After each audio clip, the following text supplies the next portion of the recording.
الحمد للہ وحدہ والصلاة والسلام علی من لا نبی بعدہ اما بعد اعوذ باللہ من الشیطان الرجیم بسم اللہ الرحمن الرحیم ما يلفظ من قول الا لدیہ رقیب عتید صدق اللہ العظیم۔ معزز سامعین، میں آپ کی خدمت میں ایک واقعہ پیش کرتا ہوں۔ حضرت عمرو بن العاص رضی اللہ تعالی عنہ، یہ بڑے جلیل القدر صحابی ہیں۔ ایک مرتبہ یہ اپنی پھوپھی کو ملنے کے لیے ان کے گھر پر گئے تو ان کی پھوپھی نے حضرت عمرو بن العاص رضی اللہ تعالی عنہ کے لیے کھانا بنایا، کھانا پکایا۔ اس زمانے میں غلام باندیاں ہوا کرتے تھے، تو آپ کی ایک باندی بھی تھی، تو کھانا لانے میں اس باندی سے دیری ہو گئی، لیٹ ہو گئی۔ تو حضرت عمرو بن العاص رضی اللہ تعالی عنہ کی پھوپھی نے غصے میں آ کر اس باندی کو یوں کہا، اے زانیہ، جلدی سے کھانا لا، تو نے کھانا لانے میں دیر کیوں کر دی؟ اے زانیہ، اس کا مطلب یہ ہے کہ اے زنا کرنے والی عورت۔ جب یہ الفاظ اور یہ واقعہ حضرت عمرو بن العاص رضی اللہ تعالی عنہ نے اپنی آنکھوں سے دیکھا، اپنی کانوں سے اپنی پھوپھی کے الفاظ سنے، تو آپ اپنی پھوپھی کی طرف متوجہ ہوئے اور فرمایا کہ پھوپھی جان، آپ نے بہت بڑی بات کہہ دی ہے۔ سبحان اللہ، آپ نے تو بہت بڑی بات کہہ دی ہے۔ کیا آپ نے اپنی اس باندی کو کبھی بھی زنا کرتے ہوئے دیکھا ہے؟ تو ان کی پھوپھی نے کہا کہ خدا کی قسم، میں نے اپنی اس باندی کو کبھی بھی زنا کرتے ہوئے نہیں دیکھا ہے۔ حضرت عمرو بن العاص رضی اللہ تعالیٰ عنہ نے اپنی پھوپھی سے یوں کہا کہ میں نے اللہ کے رسول صلی اللہ علیہ وسلم کو فرماتے ہوئے سنا ہے، اللہ کے نبی نے فرمایا، جس مرد یا عورت نے اپنی باندی کو یوں کہا کہ اے زانیہ، اور اسے زنا کرتے ہوئے نہ دیکھا ہو، تو یہ باندی اس مالک کو قیامت کے دن کوڑے مارے گی، اور جب قیامت کے دن اس کو کوڑے مارے گی تو اس وقت میرے دوستو ذلت بہت اٹھانی پڑے گی۔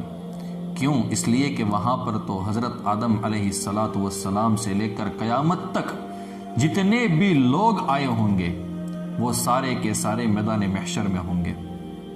سوال یہ ہوتا ہے کہ اس واقعے سے ہمیں کیا سبق ملتا ہے؟ اس واقعے سے میرے دوستو ہمیں سبق یہ ملتا ہے کہ اگر ہمارے گھر کے اندر کوئی نوکرانی کام کرتی ہے، کوئی ہماری بہن امت کی کوئی بیٹی کام کرتی ہے، اور کبھی اس سے کوئی غلطی ہو جائے تو اس کو ہم برا بھلا نہ کہے، اس کو ہم تانے نہ دیں، اس کے اوپر ہم اس طریقے کے الزام نہ لگائیں۔ اور صرف ان لوگوں کے اوپر الزام نہیں لگانے ہیں، بلکہ کسی بندے کے اوپر، کسی مسلمان مرد، کسی مسلمان عورت کے اوپر ہم زنا کا الزام نہ لگائیں، اس کو ہم برے الفاظ سے نہ پکارے، برے الفاظ اس کے بارے میں نہ بولے، ورنہ حشر کے میدان میں میرے دوستو اس کی ذلت ہمیں اٹھانی پڑے گی۔ جب یہ بات البدور الصافرہ کے اندر علامہ سیوطی رحمۃ اللہ علیہ نے نقل کی، تو اس کے بعد انہوں نے حضرت ابراہیم نخعی رحمۃ اللہ علیہ کا ایک قول نقل کیا ہے۔ یہ بہت سمجھنے والی چیز ہے۔ حضرت ابراہیم نخعی رحمۃ اللہ علیہ فرماتے ہیں کہ دنیا میں جو لوگ دوسرے لوگوں کو کتا کہتے ہیں، گدھا کہتے ہیں، سور کہتے ہیں، تو اللہ تبارک و تعالیٰ قیامت کے دن ان سے پوچھیں گے، ان سے کہیں گے، کیا تو نے مجھے دیکھا تھا کہ میں نے اپنے اس بندے کو کتا بنایا تھا، یا سور بنایا تھا، یا گدھا میں نے بنایا تھا؟ آج کل یہ الفاظ تو ہماری زبان پر عام ہو چکے ہیں، ہماری زبان پر ایسے عام ہو چکے ہیں کہ بولنے کے بعد ہمیں حیا بھی نہیں آتی ہے۔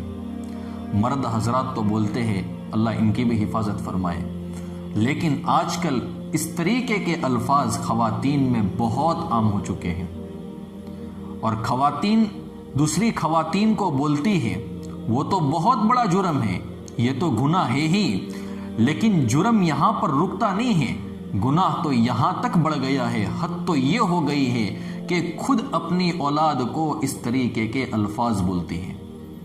میں ایسی بدبخت خواتین کو جانتا ہوں کہ جو اپنی سگی اولاد کو، جس اولاد کو انہوں نے خود جنم دیا ہے، اپنی اسی سگی اولاد کو گندی گندی گالیاں دیتی ہیں، یعنی ایسی گالیاں کہ جس کو سننے میں بھی بندے کو حیا آ جائے، شرم آ جائے اور بندے کا دل پھٹ جائے، ایسی گالیاں دیتی ہیں۔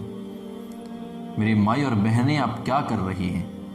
اپنی ہی بچیوں کو، اپنے ہی بچوں کو آپ اس طریقے کے الفاظ بولتی ہیں، اور الفاظ تو یہاں تک وہ بولتی ہے، کبھی کہہ دیتی ہے گدھے کی اولاد، کبھی کہہ دیتی ہے سور کی اولاد، کبھی کہہ دیتی ہے کتے کی اولاد۔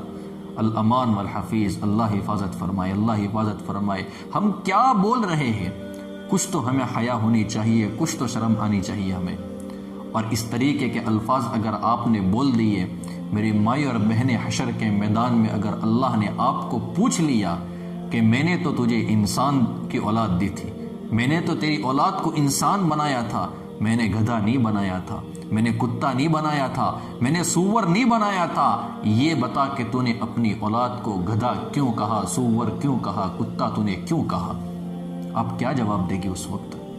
کیا جواب دے گی آپ اس وقت؟ اور یاد رکھنا، جو الفاظ آپ نے اپنی اولاد کے سامنے ابھی بولے ہیں، کل جا کر جب ان کی اولاد ہوگی تو یہ بھی آپ سے سیکھ کر یہی الفاظ اپنی اولاد کو بولیں گے۔ یہ سلسلہ پھر کہاں پر جا کر روکے گا؟ اس لیے اپنی زبان کی بہت حفاظت کرے، آخرت کا خوف اپنے دل کے اندر بہت پیدا کرے۔ دنیا بہت مختصر ہے، آخرت کا سفر بہت بڑا ہے۔ اس مختصر زندگی میں ایسے اعمال نہ کرے کہ جس کی وجہ سے ہمیں آخرت میں ندامت اٹھانی پڑے، شرمندگی اٹھانی پڑے۔ اللہ تبارک و تعالی ہم سب کی حفاظت فرمائے، آمین یا رب العالمین۔ وآخر دعوانا ان الحمد للہ رب العالمین۔